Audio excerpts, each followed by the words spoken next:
Today's date is August 16, 1996. The survivor's name is Marysia Kohn. My name is Melissa Reimer. We're in Melbourne, Australia, and the language is English. Today's date is the 16th of August 1996. The survivor's name is Marysia Kohn. My name is Melissa Reimer. We're in Melbourne, Australia, and it's in English. Could you please say your name? My name is, official name, Maria Kohn Wojdyslawska, born in Zgierz, 1924.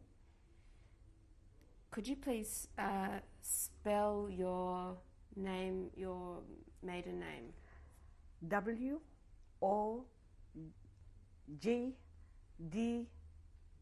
Wojdyslawska.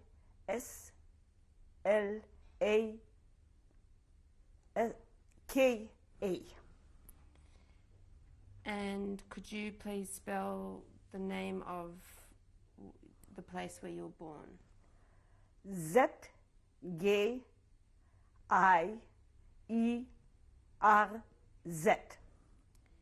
And what is your date of birth?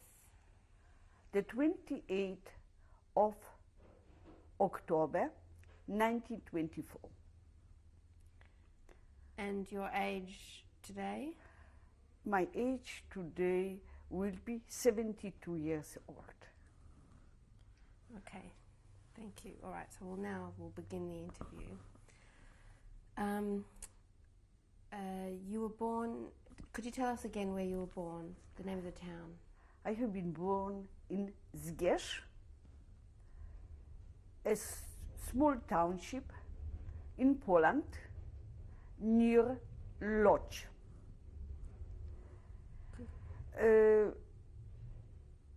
By the year 1939, it wasn't as small anymore because there have been 40,000 people, and we already had a town hall and how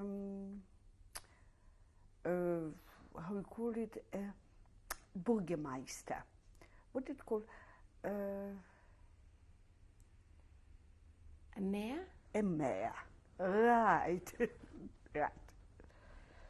Could you describe the town from when you were a small child? What was it like? The town, I think, has quite a big Jewish population. I will say there have been 1/3 of Jews, 1/3 of Germans, and 1/3 of Poles. It was known as a textile township, and there haven't been unemployment there because nearly everybody was employed, or in the textile trade, the Jews and the Germans, and the Poles have been civil servants in majority. We had a few state schools, one private one, and then we had a high school, quite well known. Humanities have been taught there, and then we have a technical college. What else would I? Could you describe where you lived, your home? Right. I was the only daughter of my parents, and from the very early stages I felt privileged because both of them lavished on me everything was the best. Both have been working.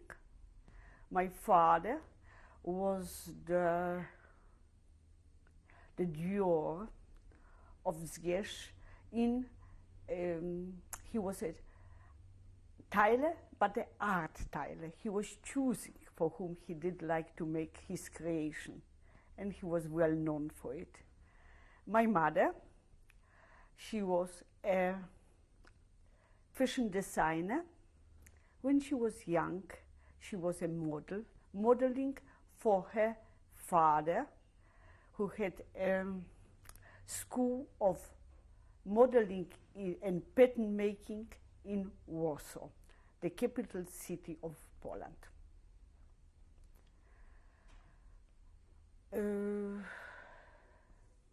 What can could you tell me, did you live in you lived in an apartment? Yes, we have been living in a apartment, in a house what consisted of 4 apartments, and in a manhole above us was living a family what made a great impact in my life. Because of them, I learned what it means dignified poverty. The father was a manufacturer of soda water. A lovely little religious Jew, his wife always sick, and 3 children. As a only and lonely child, my best time was on top of this family in one room. I was always trying as a child to be the 4th child there. Mr. Brzeziński was, I was honored by him, Pesach, to be sitting on his knees during the Seder. Till the time that one day, most probably I was eating something what didn't agree with me, my father decided that I'm not going anymore for the Seder.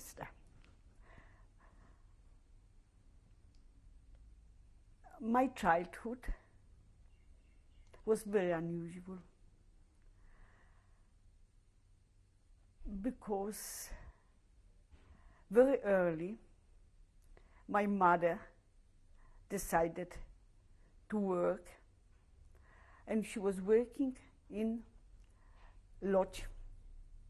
And I remember the first weeks, months, when she was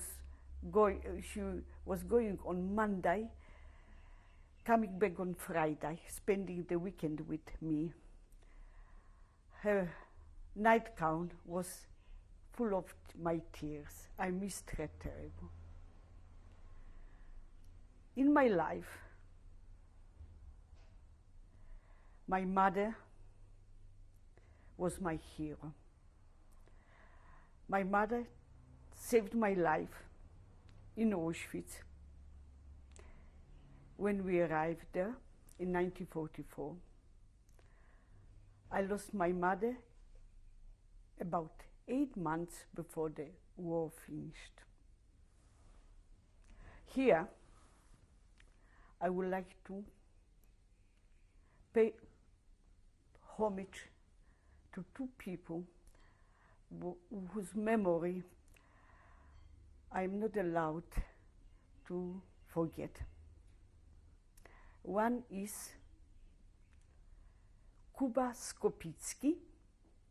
He was a friend of mine who in 1942 lost his life in working camp, voluntary, going there, that his wages should be sent to me and my mother to save our life in ghetto, when money was scarce and food was very scarce. To other person, what I like to pay my memory is a small girl whom I met in guest kitchen center in 1942, winter time, was very cold.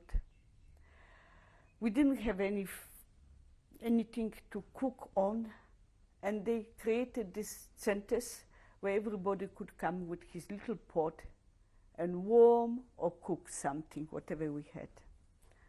One day, waiting in a queue for my turn, next to me was sitting a little lady and a child standing beside her, bulky in rags.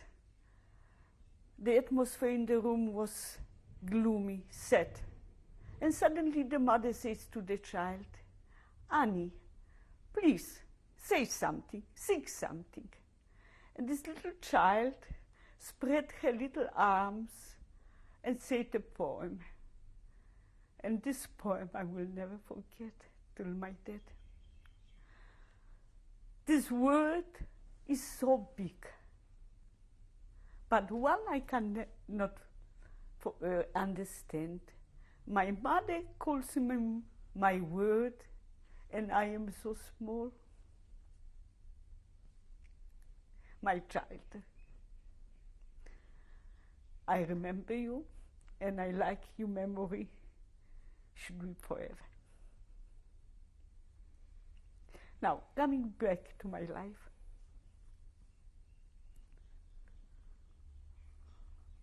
Did you want to talk about the home where you grew up in? Could you describe what was yes, it like?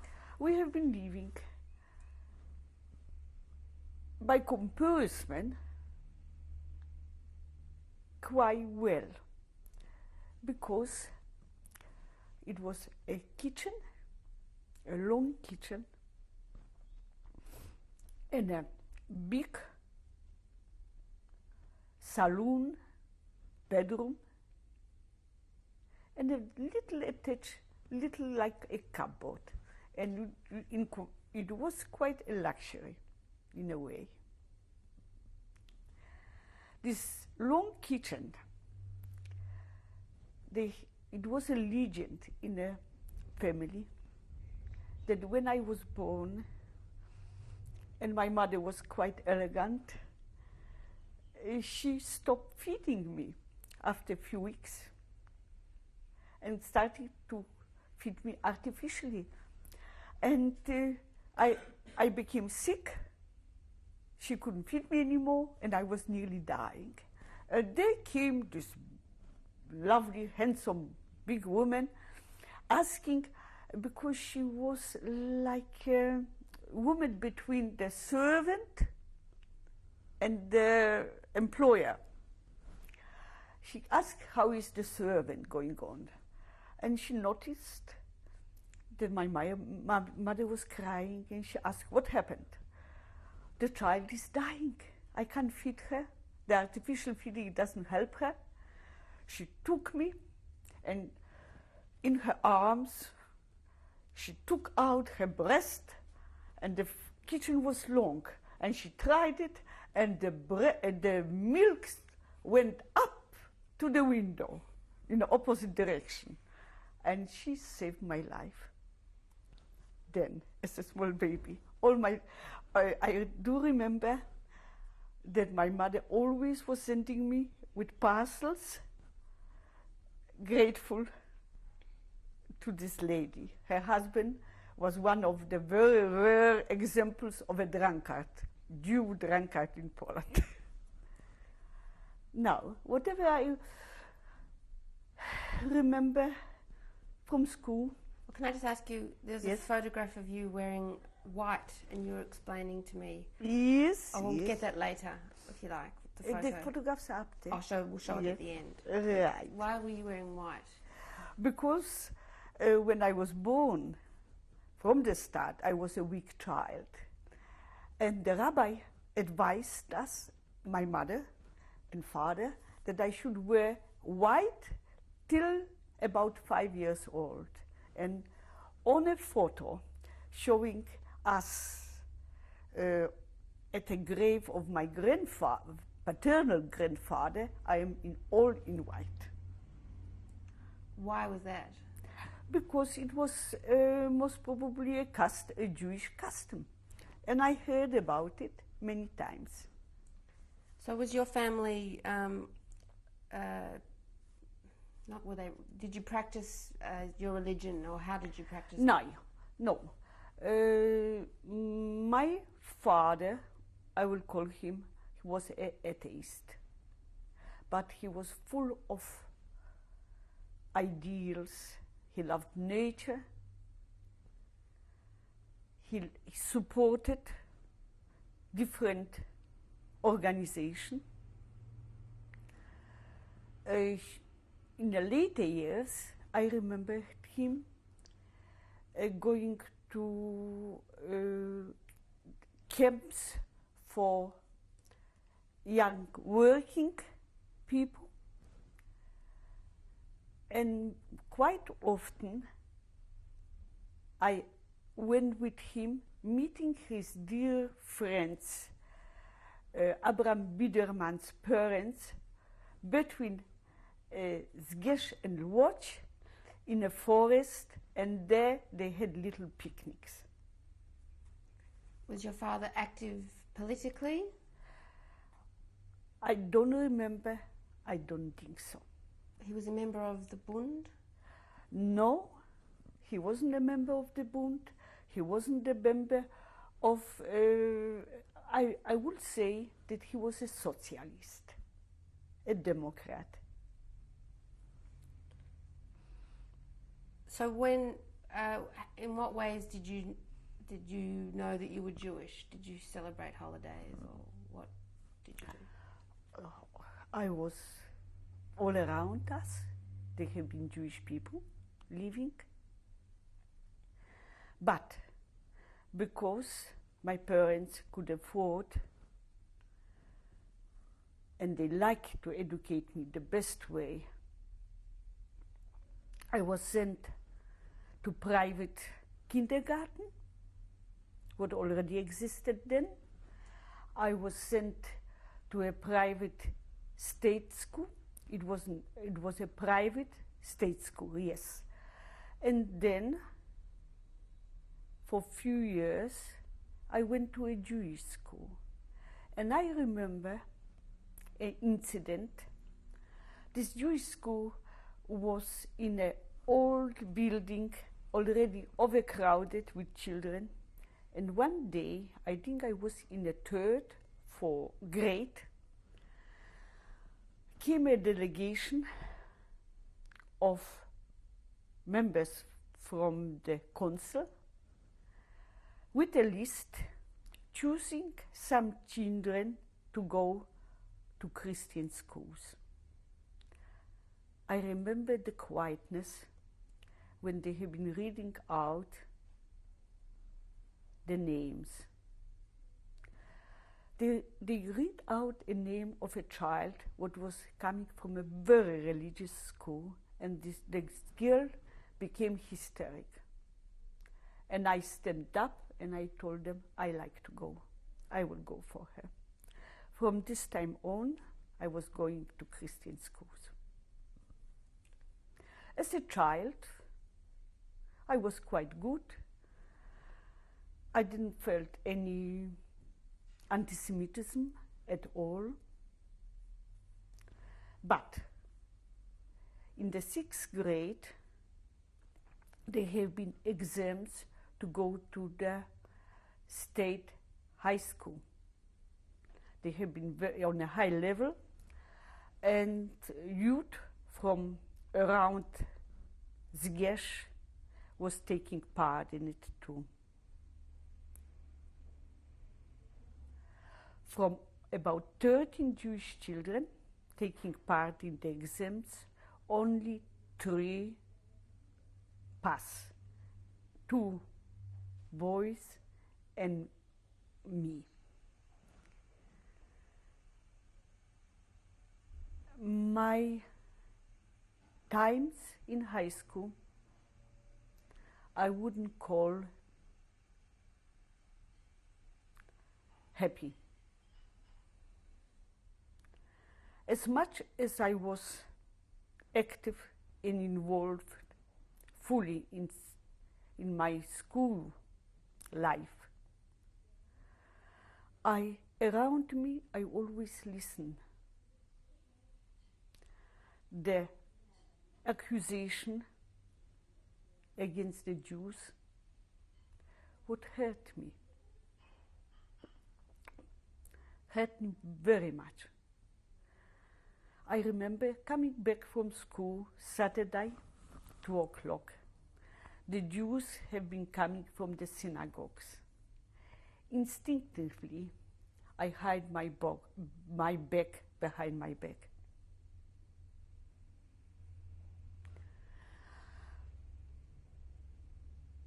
As a strict Catholic school, twice a year we made pilgrimages to holy places. We arrived one year to Krakow and we went to the cathedral. The mass was on, and in certain moment everybody falls on his knees. We have been standing in the middle, not able yet to go into the pose.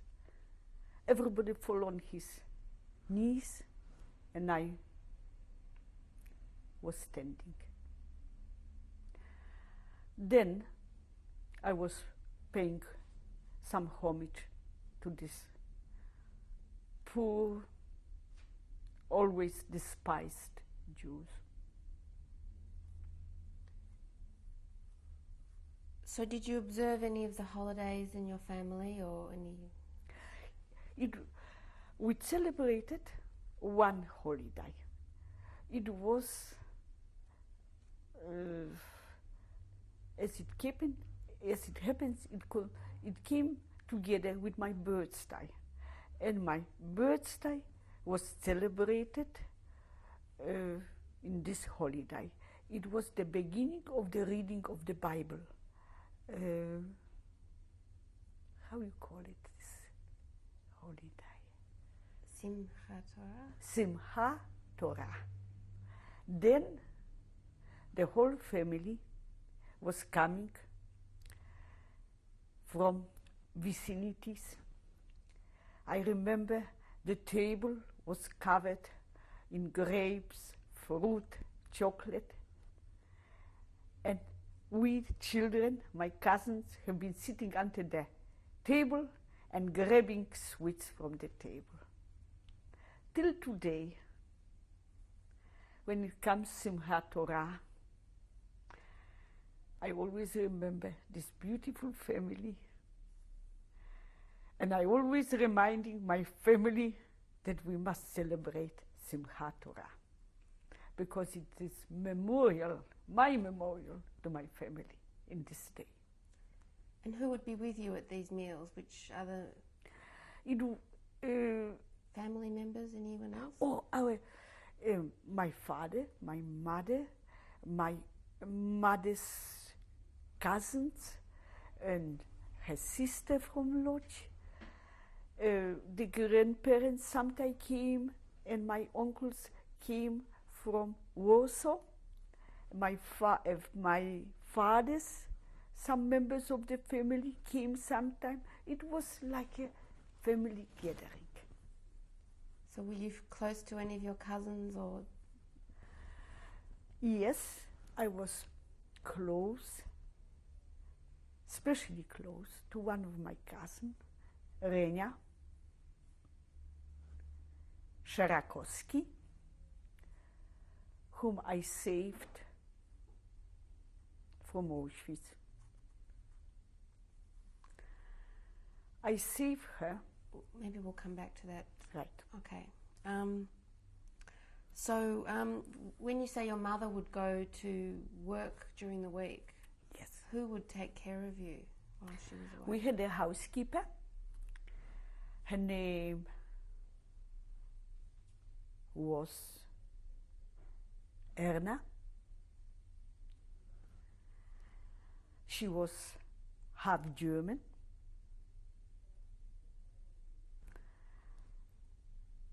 As a young child, I had a French nanny whom I slightly remember, but Erna was till the war our housekeeper. What language did you speak in your home? I spoke only Polish, but my parents spoke Polish and Jewish between themselves. I must come back to describe my parents. Both have been active swimmers. In Zgierz, we had nearly the only covered swimming pool in Poland. My mother, after swimming, she had a hunchback masseur who was massaging her. When the war broke out, we discovered that he was a Volksdeutsch. He came. What's that? Half German. He came with 2 soldiers and told us to leave the house. It was quite early. Do you remember when that was? I will say about 3-4 weeks when the war broke out, or even earlier. My mother started to kiss his hands to allow her to take the child's bed. He allowed her to take my bed. And we left home. We went to a highway, waiting to go which way somebody will stop for us. A little truck stopped. He took us, but he didn't like to take the bed, and the bed was left standing by the road. And so start our